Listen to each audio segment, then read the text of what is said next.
Glenn, it's great to see you today. Thank you very much. Great to be here.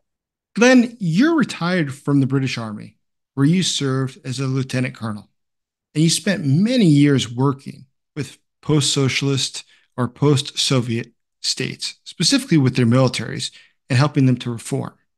You currently are a defense expert at the Baltic Security Foundation.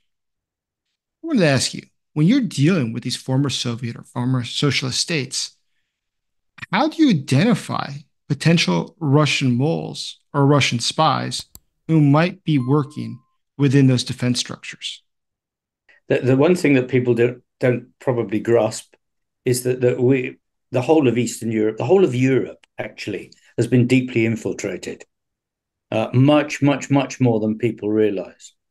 And the odd little cell that they pick up here and there, I'm afraid, is just scratching the surface.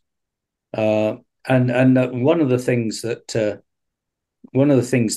people don't grasp is that Russia has been doing this since the start of communism. This is not a new thing. This is not didn't start in when the wall came down in the 80s. They've been doing this since 1917. So they've been infiltrating steadily, whether it's at universities, in politics, and so we're on several generations of this.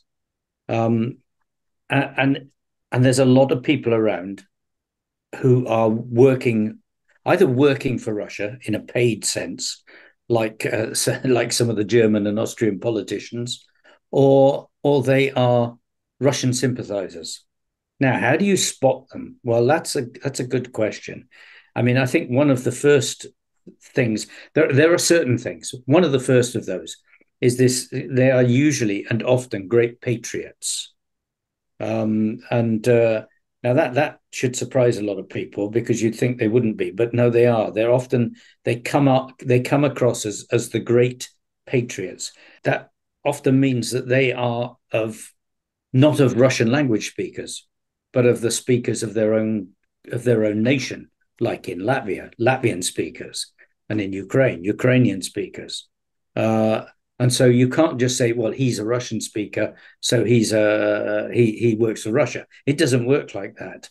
And some of actually the real patriots are often people who speak Russian, and we know this from the front line in Ukraine, where many of the Russian speakers are actually the hardest working supporters of the country you can find. So that's one thing, is this great patriotism. Then there's a second thing of they are either when they're dealing with people, you can go to these two extremes of they're either extremely hardworking, so you see the hard work, or they're the other way and they won't touch you at all, and that depends to a large degree upon their level of confidence. And I always liken this to a goldfish bowl, of whether you're in a goldfish bowl looking out or whether you're outside looking in. If you're very confident, you are outside looking in. You know that spy who's well supported is looking at the country like the goldfish bowl, so he can be confident and strong. If he's a weak person, he's inside the goldfish bowl, looking out at everybody in the country and worried that if he says something the wrong thing, he'll be found out. So you've got that. Then there's this what I call the ingratiating themselves with people, and you'll find that they're usually on the edge of power, and they work their way into the system. A lot of that is by telling people, you're the best prime minister we've ever had, you're the best defense attaché we've ever had, you're the greatest ambassador we've ever had, and they work their way in to where people think he's a really good man. And what comes from being a really good man? Well, trips to America, trips to Britain, courses in America, and all these things. They get chosen. They get chosen and sent, because they're the ones who are totally and utterly pro the country. Now, of course, you can get this bit wrong. Sometimes people really are pro the country and they really are pro Western. So you've got to link that to the other things. And then there's the biggie, and the biggie is they are delayers.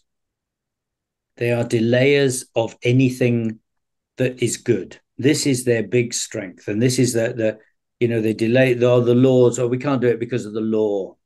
We can't do this at the moment because we don't have enough support, or we already done this one and it failed last time, we don't want to do it again, and so on. They find any excuse not to do what is right, what is needed for reform, because of course this is what Russia does not want. Russia doesn't want reform of a system that is actually, let's just say, a political based defense system. They want it to stay politically based because it's not usable, and they want to keep the defense forces not usable. So you'll find that the people, especially when they're in the armed forces, will do their best to make sure that the system that is broken stays broken. And if something works, they will then go about breaking that. So before Russia invaded in 2014, you'll remember there was this period in Ukraine where the politicians who were working for Russia spent their time absolutely breaking any part of the system, removing parts of the system, killing the military policing, killing military courts, killing the engineers, killing all sorts of things. And that was done deliberately by people whose job is to break a working system. So in the defense forces, you only got to look, it's not that difficult. So, after so many years of having worked with post socialist or post communist militaries in Eastern Europe, how well did your metric for identifying Russian moles work out for you? And when I worked in Bulgaria for a couple of years, within a few months of being there, I was able to pinpoint who was actually in the system deliberately designed to break things and to delay things. And okay, there were one or two I got wrong, but actually, when the communist papers were opened, the Chekist papers were opened, I discovered that actually I was about 8 out of 10 right, because they were so obvious in their in all these things. So you can actually start to spot these people. In the West, we're naive. We are naive. We like people telling us we're the greatest ambassador or the greatest defense attaché. We like people coming alongside us and being supportive of the West and being supportive of things. And when they are, and when they're like this, we don't actually look too hard. Now, there is one other thing, which is, of course, reformers are people like myself. They can't attack us openly, so they don't. But what they do is they attack us through through the embassies, through senior politicians who visit. So they're very quick with the trouble with Glen is that he doesn't really understand what's going on in Ukraine or in Bulgaria or in Slovenia or in Latvia. He doesn't really understand it. And so they work to try to undermine you and to get you removed if possible. I didn't understand this at first, and then when I was working in Estonia, this story came out that I'd been made persona non grata in Estonia because I was doing things I shouldn't be doing. Now, in fact, the story came from me having done a snap visit on a unit, actually asked for by the Chief of Defence, who said, Glenn, if I go there and look, then I'm never going to find anything because they're all going to lie to me and they'll hide and everything else. But if you go, you'll know what's going on. And I need to know because I have worries about the commanding officer. So I did this visit, duly wrote my report for the Chief of Defence, and it got back to the Finns actually said, we hear you've been made persona non grata in Estonia. Now, fast forward like 10 years or 8 years, and my colleague and myself, Tom Young, who's an American, we were in another country, and someone said to Tom, oh, I hear Glenn was made persona non grata in Estonia. Now, hey, there is no physical way that story could have actually got without it being, an underpinning of Russia taking that story, moving it sideways, and giving it to other people. So another country. When it comes up in the third country, then Tom and I started laughing. But what of course they hadn't realized was that they were giving themselves away, because from that moment we knew that person was one of those who were linked to the Russian system, which then gave us this opportunity to then say, okay, who are their friends? Who are they actually looking at? That is interesting. And to just recap that, as you said, that typically they're people who create delays. They're people who are very ingratiating, that you're the best ambassador or defense attaché. Then they operate in the extremes. They're either extremely ingratiating or extremely ignoring you to not draw any attention. And ultimately, they do always find ways to undermine you and also to eat up your time with causes or things that will not be useful to actually creating reforms. Absolutely. The cocktail party person who just comes over and eats your time to make sure you don't talk to anybody sensible. And you've got to look at all of those things. You've got to look at them as a package. You can't just take one, because each one individually can be anybody and can be perfectly normal people who are just as they are. But when you start putting them together as a package and you see that someone comes out with nearly all of them, then you really have got to start saying, okay, why is it? The main thing is, why is this person delaying something which 10 minutes ago he was saying how important it is and how we must do reforms and how we must do this. And then the next thing, he's actually in Ukrainian parliament voting against it. Hey, come on. That should be a red rag to a bull. And security services should be focusing on people like that very, very quickly, especially on their bank accounts and their phone records, which I think across the West we simply don't do enough of. Because I think that a lot of our Western security services, and some have been infiltrated. We know that the Russians. We know that the Austrians are dodgy as hell. Then there are others who I think are just simply too naive. They just don't understand the depth of evil of this system that we're dealing with, and how it gets in, how it works and gets in. So Estonians do, and they work hard. But outside of Estonia, Finns do, of course. But in many ways, it's easier in Finland because the Finns are such a tight society that it's a lot harder for anybody to get in there. But UK, where it's open, and America, where it is very open and welcoming to ex-Russians, and even letting them into the armed forces, then hey, I don't think people look at it hard enough. So, aside from the threat posed by spies, there's other problems in reforming a post-socialist or post-Soviet military. And you've worked in a number of socialist or Soviet militaries before. Having worked with them, what sort of challenges do they face in the way that they are structured? What's the difference between a socialist or a Soviet-styled military versus a NATO style military? How do they function as organizations differently, and how are those reformed? Initial post-Soviet structures did not have NCOs. The working level of people.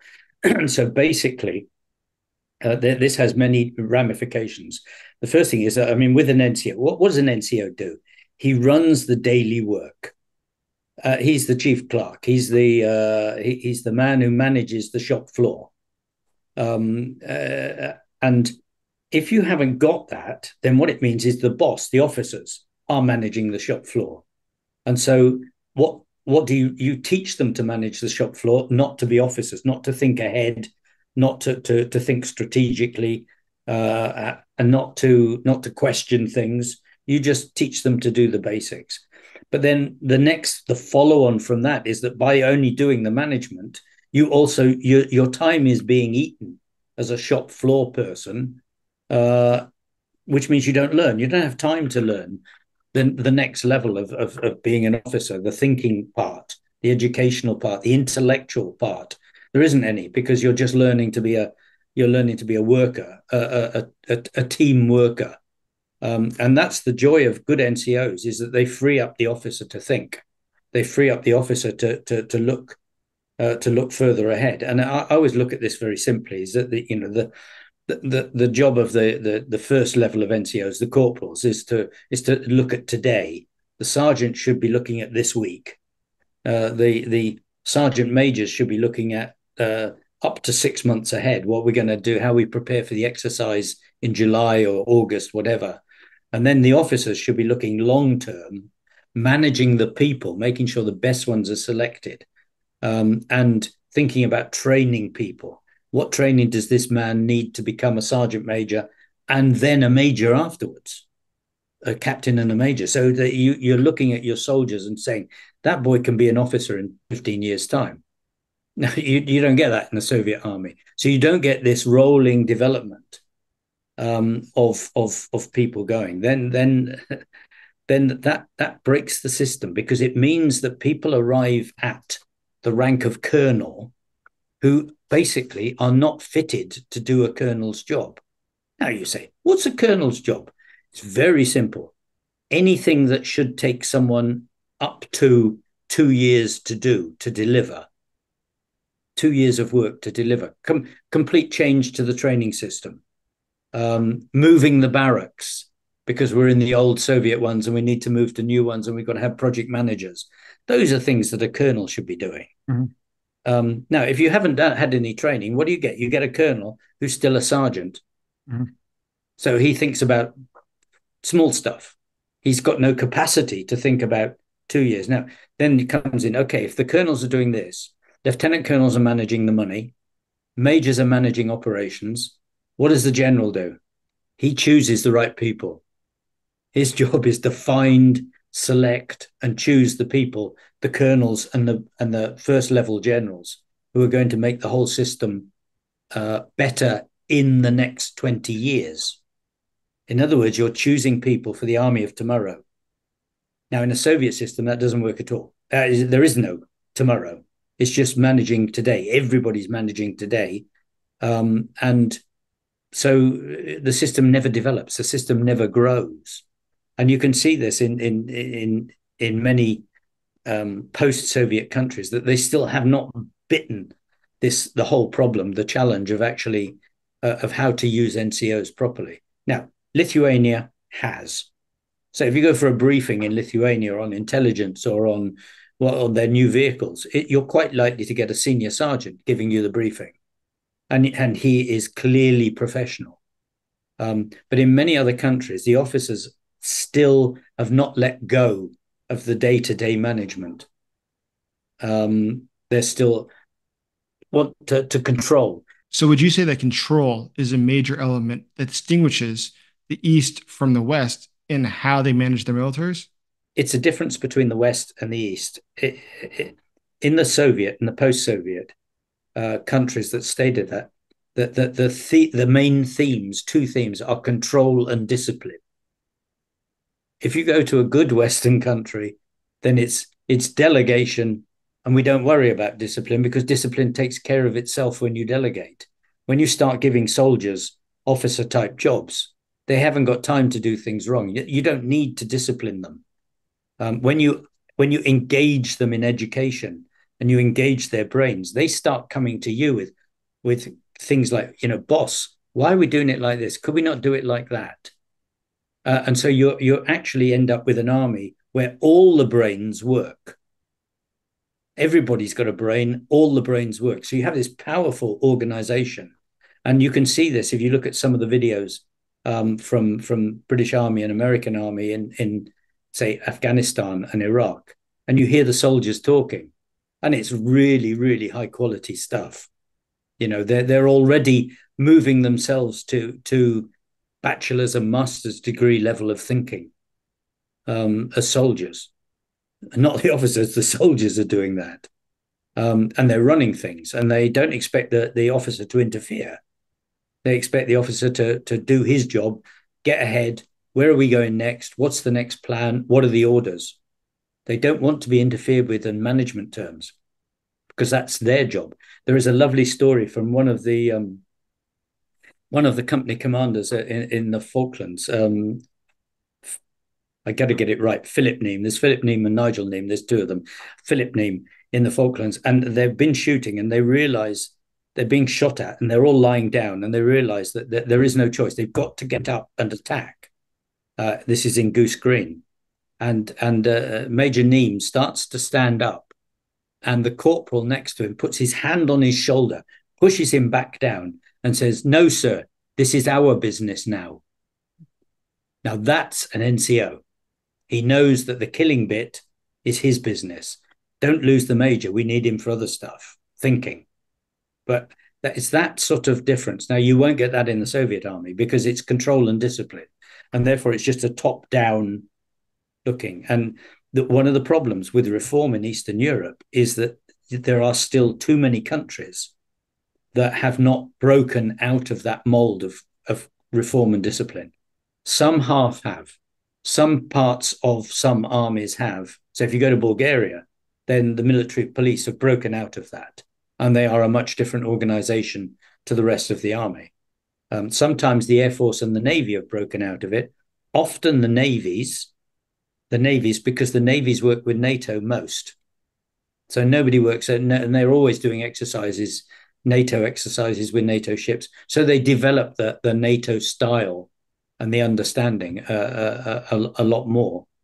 But when you've got this hardened control and discipline and power-based thinking that I'm the general, I'm the best, you end up with some very sad things like you can't tell the general because he's the best. So if you tell him, he's going to get cross because he's thinking that you're saying he's not good enough to be a general, which are bizarre ideas. In Britain, it's the other way around. You know, the general says, I mean, when I was working on the stuff, Glenn, I know nothing about this. Quick, write me a quick short paper. I've got to go and see the minister this afternoon at 2:00, and I need to understand it before I talk to him. And that's quite normal. He knows you're the guy who knows. He wants a quick paper. He'll read it over lunch while he's eating, and then he'll go to the general and sound like an expert.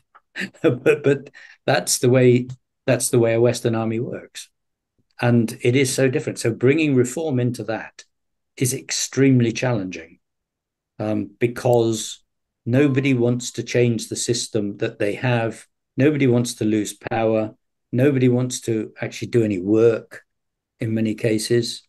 And it's a lot easier as it is. So we just keep the same system. And then when you add Russia on top of that, who are deliberately trying to keep an unreformed system, you've got an extremely hard job. Because you've got two separate forces, both fighting against you as a reformer. Glenn, I really appreciate those explanations. Thank you for joining us today.